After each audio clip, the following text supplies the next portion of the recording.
You wake up, glance at your 401k balance. See it ticking up another 0.5% this month, and you tell yourself the same quiet thing. You tell yourself every quarter, I'm doing the right thing. I'm being responsible. The market always comes back.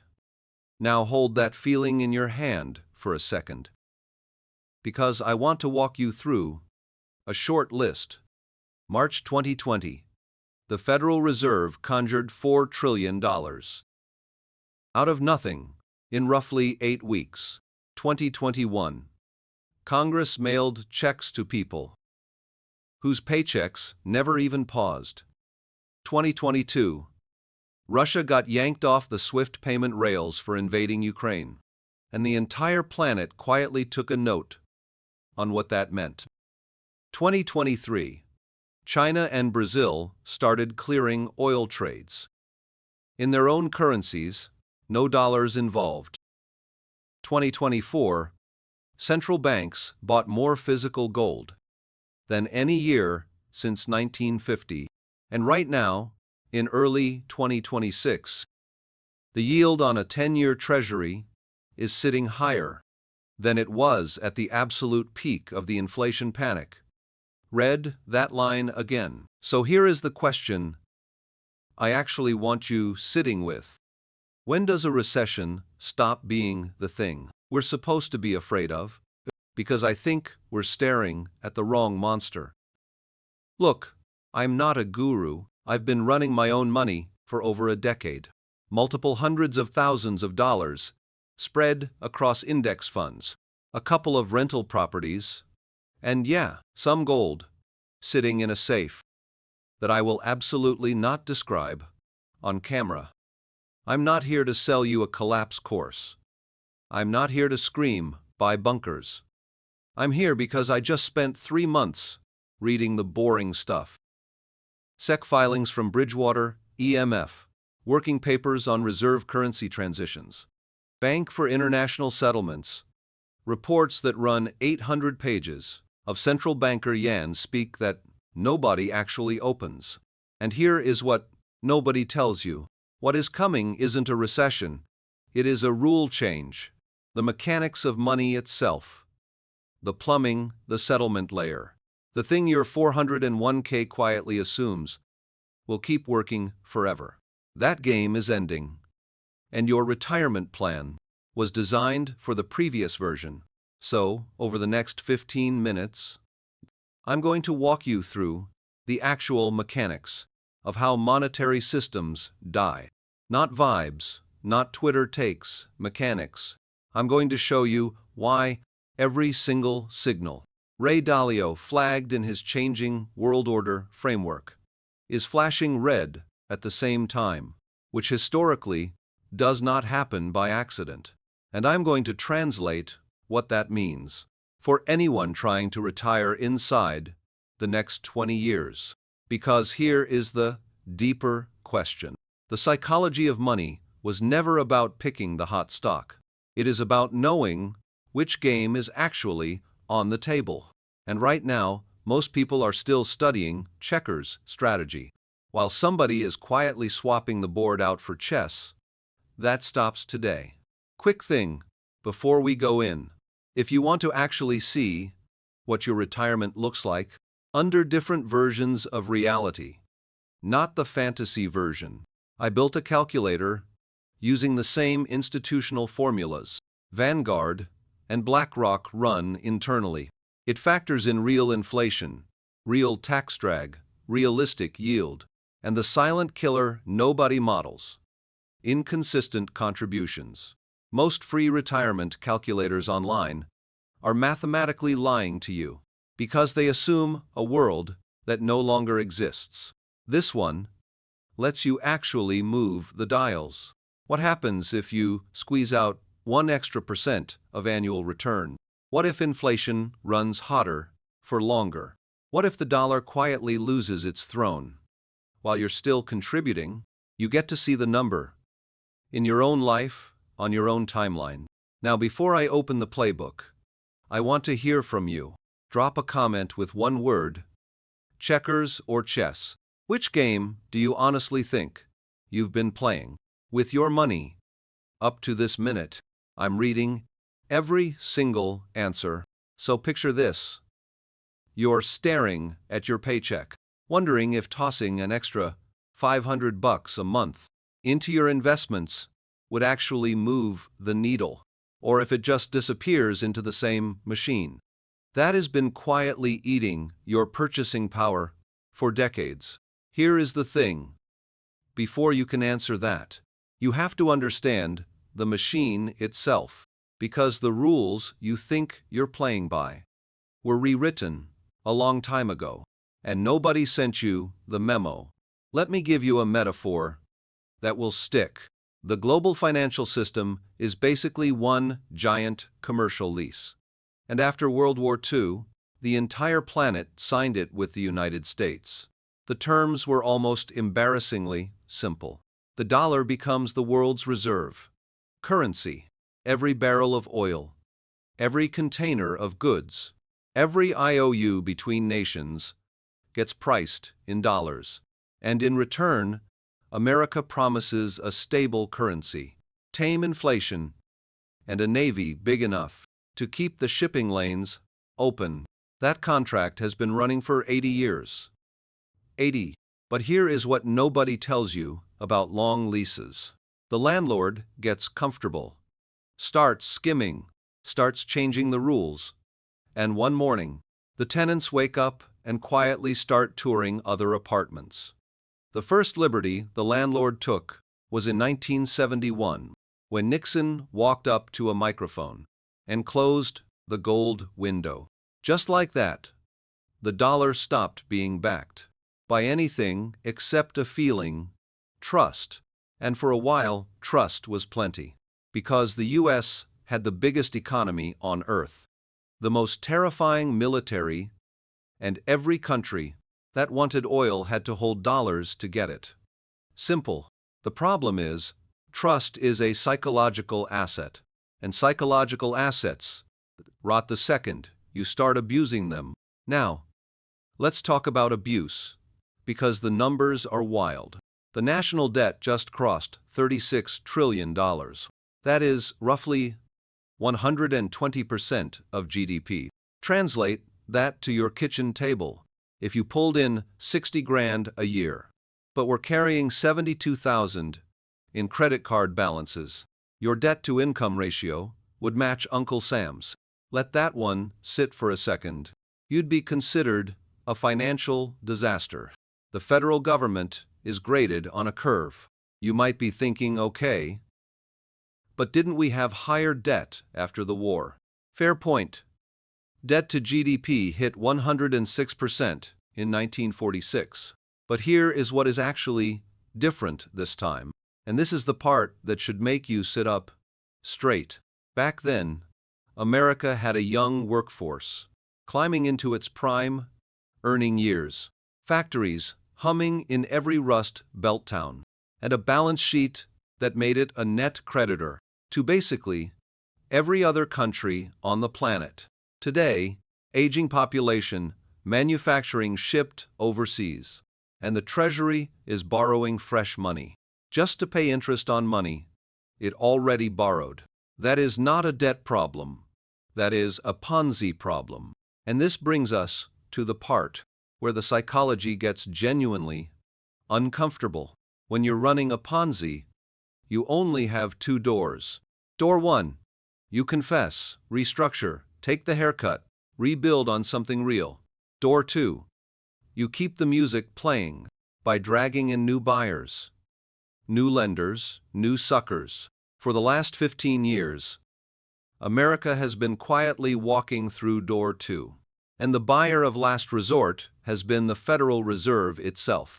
Every time Treasury yields started spiking, which is just a fancy way of saying nobody on earth wanted to lend Washington more money. At the offered rate, the Fed would slide in, conjure up dollars out of thin air, and buy the bonds anyway. The landlord paying his own rent with money he printed in the basement. So here is my question for you. And I genuinely want your answer in the comments. If the Fed is the only buyer left at the table, are you still investing in the dollar? Or are you already quietly moving for the door? You ever stare at your paycheck, watch a chunk vanish into taxes, another chunk into your 401k, and quietly wonder if the whole machine is even running on real fuel anymore? Here is the thing. When a government can't pay its bills the honest way, it does something most people never see on a pay stub. It prints money to buy its own debt. Wall Street calls it monetizing the debt. Your grocery bill calls it inflation. And that magic trick only keeps working as long as the rest of the planet still wants dollars in its pocket. The second the world stops needing them, the trick becomes the trap. Now, let's talk about the second crack in the foundation. What Ray Dalio calls the big cycle of internal order and disorder. Translation: when the wealth gap gets obscene, societies start tearing at the seams. And the numbers right now are genuinely wild. In 2024, the top 1% of Americans held 32% of all the wealth in the country.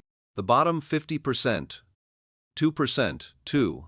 That spread is actually wider than it was in 1929, the year right before the Great Depression cracked everything in half.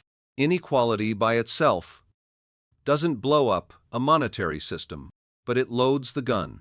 It creates the political instability that makes lenders nervous about holding long-dated government debt.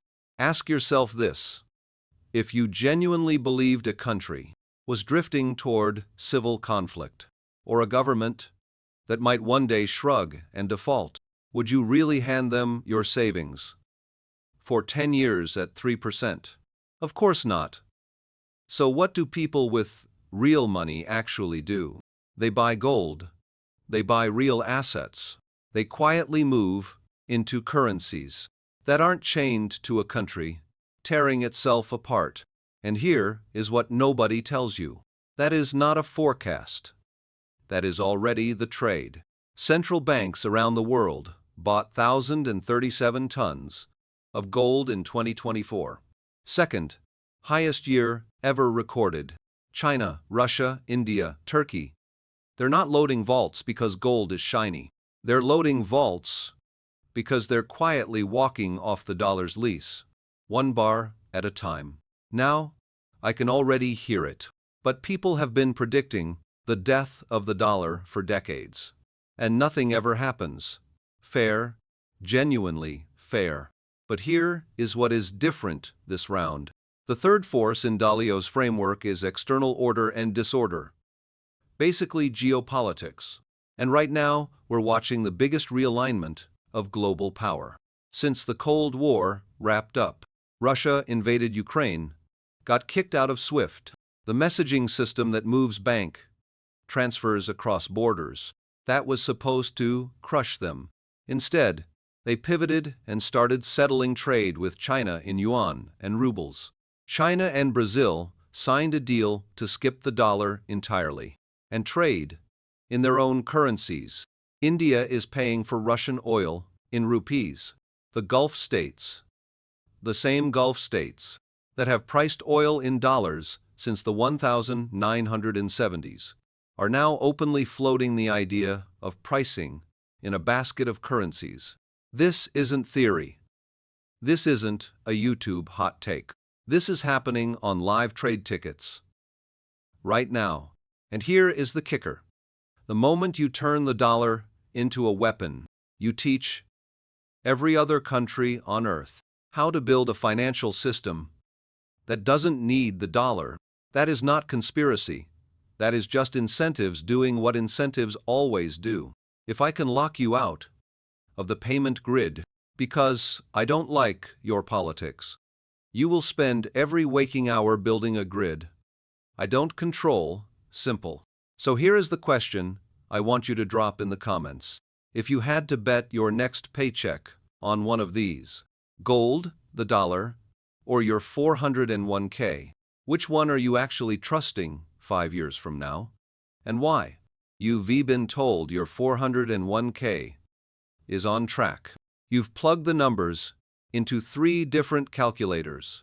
You've watched the projected balance climb past $1 million, and you're sleeping fine at night because the spreadsheet says you'll be okay. Here is what nobody tells you. That spreadsheet is running on assumptions that quietly expire the moment the monetary ground underneath the dollar starts shifting, and most people won't notice until the math has already eaten them alive. Let me make this real.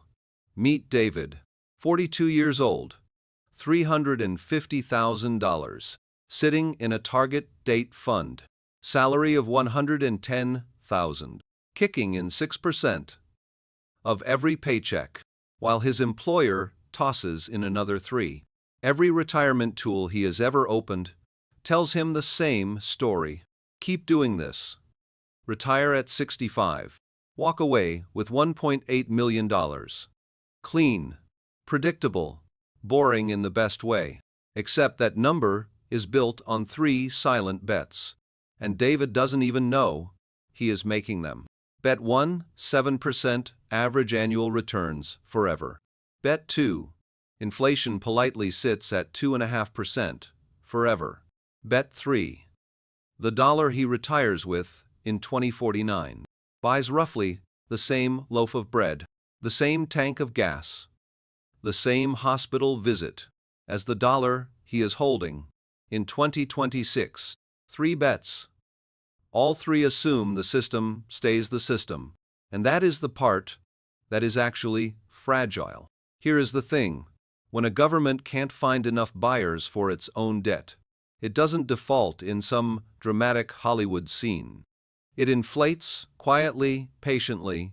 It lets the currency lose value. So the real weight of what it owes gets lighter. That is not conspiracy talk. That is literally what every overleveraged government in recorded history has done when the bill came due. So run David's life through that filter. Push inflation from 2.5% to 5% over 23 years.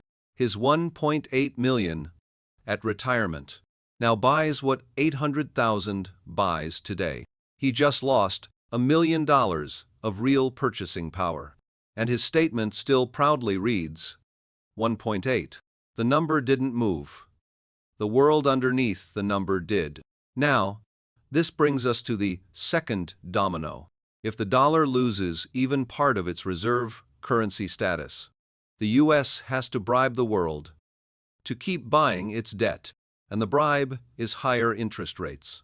Higher rates do something brutal to stocks. The entire S&P 500 is priced like Washington can borrow cheaply until the end of time. Pull that assumption out from under it, and you're not looking at a healthy 10% dip, not a scary 20% correction. You're looking at a full repricing of every financial asset denominated in dollars. And David's target date fund, the one that has been quietly rotating him into bonds as he ages, the one designed to keep him safe. Bonds get crushed when rates rise. That is not a forecast. That is arithmetic. But here is the deeper question, the one that keeps me up. Why don't people move? Because monetary transitions don't show up like a heart attack. They show up like high cholesterol. Years of nothing, years of nothing, years of nothing. And then one morning, your portfolio is in the ER.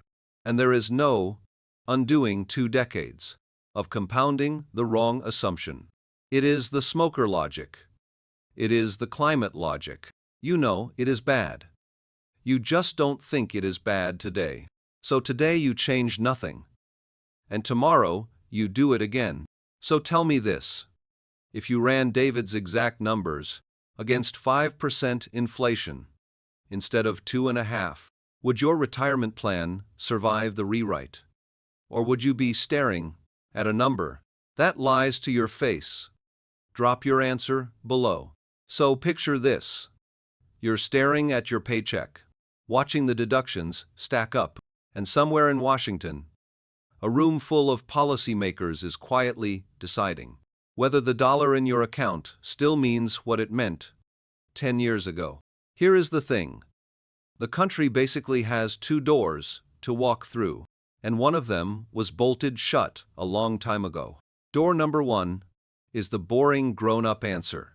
Cut spending, raise taxes, drag the debt back under control, rebuild the trust that has been leaking out of every institution for 2 decades. Sounds reasonable. It is also politically radioactive, because that path demands short-term pain for a payoff that lands on someone else's watch. And in a system where every elected official is optimizing for the next election, not the next generation. Nobody is volunteering to be the villain. Who told you your benefits got smaller? That door stays closed. So they walk through door number 2. They change the rules of the game. And this is where it gets genuinely weird. Here is what nobody tells you in a clean voice. There is a real, non-tinfoil possibility that the U.S. pivots to a commodity-backed currency, not a full gold standard. That ship sailed in 1971, but something like treasury bonds quietly backed by gold reserves. Judy Shelton, the economist Trump actually tried to seat on the Federal Reserve, has been saying this out loud for years. The pitch is simple. Anchor the dollar to something you can weigh in your hand. Trust comes back. Foreign central banks plug back into the dollar system, instead of edging toward the exit. Now, let's do the math. Because the math is where the fantasy meets the floor. The U.S. supposedly holds 8,000 tons of gold in Fort Knox at today's prices. Call that around $630 billion. Feels enormous. Then you remember the national debt is $36 trillion. To cover even 10% of what we owe, you need to revalue gold past $4,000 an ounce. And that is assuming the gold is actually there, which, fun fact, hasn't been seriously audited in any way you or I would call honest. If the vault is lighter than the spreadsheet, the whole plan collapses before the press conference ends. So maybe the move isn't backwards into metal. Maybe it is sideways into digital. Bitcoin is already being quietly hoarded by nation-states. El Salvador made it legal tender. The U.S. itself reportedly sits on more than 200,000 Bitcoin, scraped off criminal busts. Imagine the morning the Treasury announces a strategic Bitcoin reserve and starts issuing bonds backed by it. Crypto stops being a meme and becomes a sovereign asset overnight. And if you've been wondering why the U.S. suddenly takes a sharper interest in Venezuela, a country rumored to be holding something like 600,000 Bitcoin, maybe the incentive map is starting to draw itself. But here is the deeper question. Every one of these escape hatches has the same flaw. They all need cooperation. The U.S. can't just walk to a podium, declare a new monetary order, and assume the rest of the planet salutes. That trick worked once, in 1944, because Europe was a smoking ruin and needed dollars to put the lights back on. That world is gone. China is the second largest economy on Earth. The EU is a trading bloc with real teeth. India is climbing. These players have alternatives now. And if they don't like the new rulebook, they'll write their own and invite everyone else to it, which loops us right back to the lease. When the lease is up, the tenants don't owe you a renewal. They can pack a truck and leave. Simple. And there is one more variable nobody put on the whiteboard yet. Dalio calls it acts of nature. Pandemics, natural disasters, wars that nobody priced in on Monday morning. The kind of shock you can't model. That walks in and accelerates every crack already in the wall. So tell me, honestly, in the comments, if the U.S. announced a Bitcoin reserve tomorrow morning, Are you buying in? Are you running for gold? Or are you betting the whole experiment finally breaks? You think 2020 was just a health crisis? Look at your paycheck stub from that year, and the one in your inbox right now. Same job title, very different purchasing power. Here is the thing. Nobody on cable will say out loud, when COVID shut the global economy down, governments printed trillions in stimulus, and that single move likely pulled the debt timeline forward by about 5 years. Your wallet has been quietly absorbing that acceleration ever since. That is force number 4, stacking on top of everything we already mapped. Now, let's talk about force number 5, because this one cuts both ways. Technology, specifically AI, the IMF literally says artificial intelligence, could touch around 40% of jobs in advanced economies. Read that twice. AI might be the only deflationary engine strong enough to push back against every inflationary fire we just listed. Cheaper goods, cheaper services, cheaper code, cheaper customer service. That could actually buy the US a little runway. But here is the trap. The same force that lowers prices also vaporizes paychecks, and mass unemployment feeds straight back into internal disorder. So the deflation gift comes wrapped in a social pressure cooker. Beautiful. Quick comedic detour. Because you need to feel how cornered the people in charge actually are. Imagine you are the Fed chair. In 2028, you walk into the room. Advisor 1 says, raise rates and the stock market craters. Advisor 2 says, cut rates and inflation rips to 10%. Advisor 3 says, do nothing and the bond market revolts. You are sitting there at a $200,000 mahogany table, thinking, I should have taken the McKinsey offer. There is no clean exit. Every lever breaks something. Now picture Xi Jinping on the other side of the board. 20 years building Belt and Road, lending to developing countries, slowly knitting a yuan-based trade network. Then Washington announces it is anchoring the dollar to gold, or Bitcoin, or honestly, magic beans. Whatever the headline is that morning, he has a choice. Dump Treasury holdings, crash the US bond market, watch his own export demand evaporate, or cooperate and stay inside a system where the US still writes the rules. It is poker, where the dealer can rewrite the rules mid-hand. At some point, you stop playing. That is the table we're sitting at. So let's bring this back to your money. What is coming is worse than a recession, and I want you to feel why. A recession is a cyclical reset inside a stable system.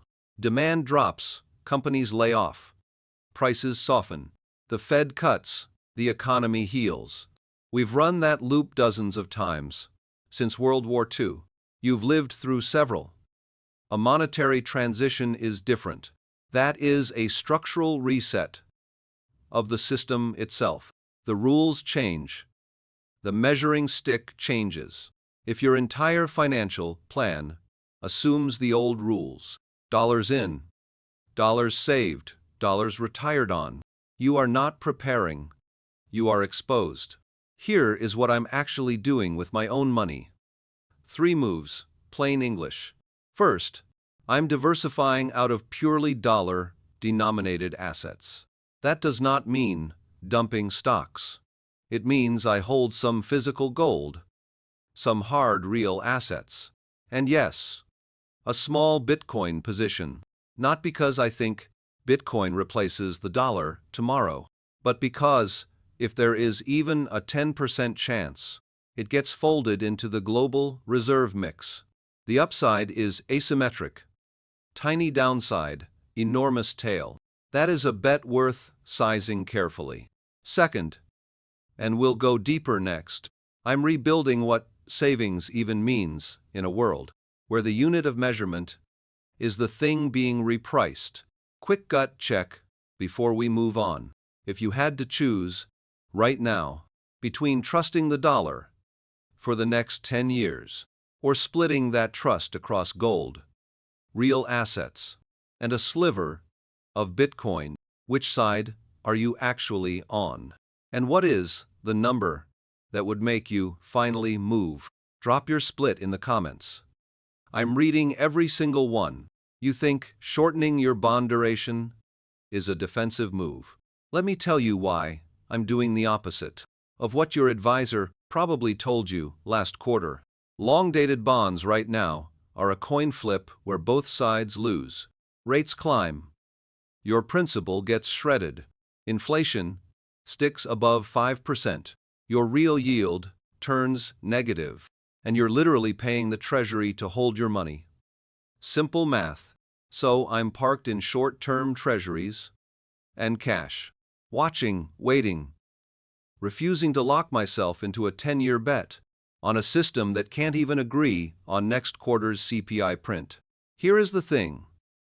Nobody tells you about the second move I'm making. I'm pouring capital into skills and businesses that aren't priced in any single currency. A skill doesn't get devalued when the Fed prints another $2 trillion. A business with real cash flow doesn't care whether the world settles trades in dollars, yuan, or digital gold receipts. That is the hedge most people never even consider, because they've been trained to think investing means picking a fund inside a 401k menu. Wrong frame. And look, I could be wrong about all of it.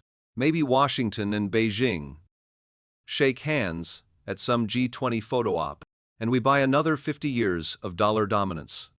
Maybe. But the data isn't whispering. It is screaming. And I'd rather be early and slightly awkward than late and broke. Now, let's talk about what a monetary transition actually looks like. Because Hollywood has rotted everyone's expectations. People picture a single morning where the dollar collapses, and we're all bartering with silver coins at the gas station. That is not it. It is a slow grind. It is your grocery bill quietly climbing 5% a year instead of 2%. It is your bond fund underperforming for 7 years straight, while the chart on your statement looks fine. It is the creeping realization, somewhere around 58, that the retirement math you ran in your 30s no longer adds up. And by the time you actually feel it in your gut, you've lost a decade of compounding. You cannot rewind. Gone. This brings us to Ray Dalio, because he has been ringing this bell for 5 straight years. Bridgewater runs over $100 billion. These guys don't trade on vibes or Twitter threads. They model 500 years of empire cycles, debt cycles, reserve currency rotations, and every single run of their model lands in the same neighborhood. The U.S. is past peak and walking into the decline phase. That isn't collapse. That is transition. And transitions, historically, are messy as hell. So yeah, we probably get a recession in the next 2 years. But here is what nobody on cable wants to say out loud. The recession isn't the disease. It is the symptom. The disease is a monetary system that has been running on fumes since 2008, propped up by central bank printing and a collective unspoken agreement not to point at the emperor and mention the obvious wardrobe issue. And at some point, somebody points. Maybe it is a bondholder who finally refuses to buy a 10-year treasury at 3% while inflation runs at 5%. Maybe it is a foreign government that quietly decides oil cargoes settle in yuan from now on. Maybe it is just the slow accumulation of 1,000 small choices by ordinary people who stop trusting the screen. But once that drift starts, it doesn't reverse on command. And here is the cruel part. The part that actually keeps me up. The people who get hurt the worst are the ones who did everything right. Saved every month, maxed the 401k, bought the index fund, trusted that patience and discipline would be rewarded the way the brochure promised. And for 80 years, the brochure was right. But the system underneath that brochure is changing. And if you don't change with it, you wake up at 65 staring at a number on a screen. That doesn't buy the life you spent 40 years paying for. I've spent over a decade running my own business, sitting across the table from accountants and fiscal lawyers who quietly showed me how money actually moves once you step behind the curtain. And here is what those rooms taught me. The game isn't about being the smartest guy in the spreadsheet. It is about seeing the board change before everyone else does, and being willing to move while the crowd is still arguing about last cycle's playbook. So tell me straight, in the comments, are you shortening your duration and stacking real skills? Or are you still locked into the long bond? Max. The negative 401k autopilot your advisor sold you in 2019. I want to see the split. You think you're playing the same investing game your parents played? You're not. Not even close. Here is the thing. Most people out there are still running a 1985 playbook. Low inflation. A rock-solid dollar bonds as your safety net. Stocks grinding higher year after year. Like clockwork. That entire script is dead. Gone. And the new one is being written in real time, while your 401k contribution hits the account every 2 weeks. Like nothing has changed. Now, let's talk about what lazy investing actually means in 2025.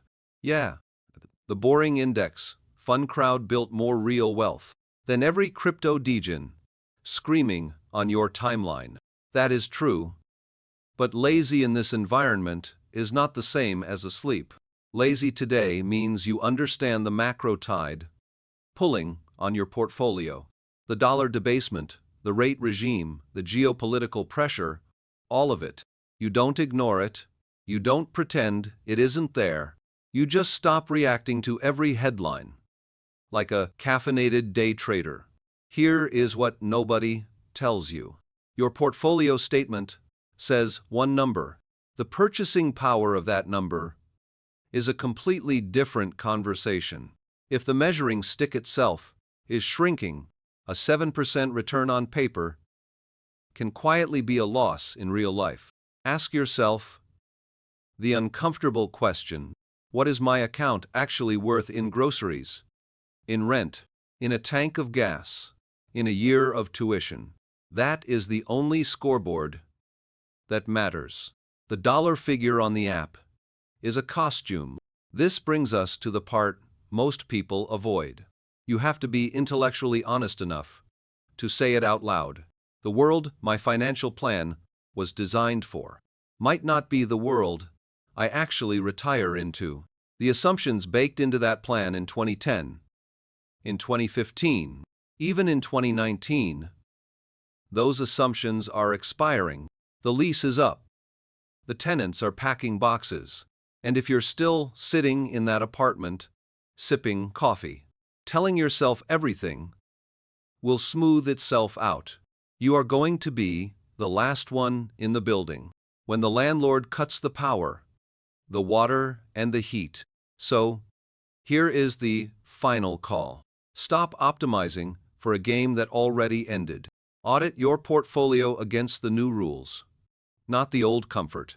Ask what survives if the dollar keeps slipping.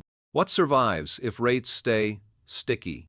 What survives if the next decade looks nothing like the last one? Then move. Even small moves count. Rebalance. Add a real asset sleeve. Question the default. Because the people who adjust early in a regime change keep their wealth. The people who freeze become the cautionary tale in someone else's video. Now, I want to hear from you. Are you still running the 1985 playbook, or have you already started rewriting yours? Drop the one position in your portfolio you're rethinking right now. in the comments and tell me why. I'm reading every single one.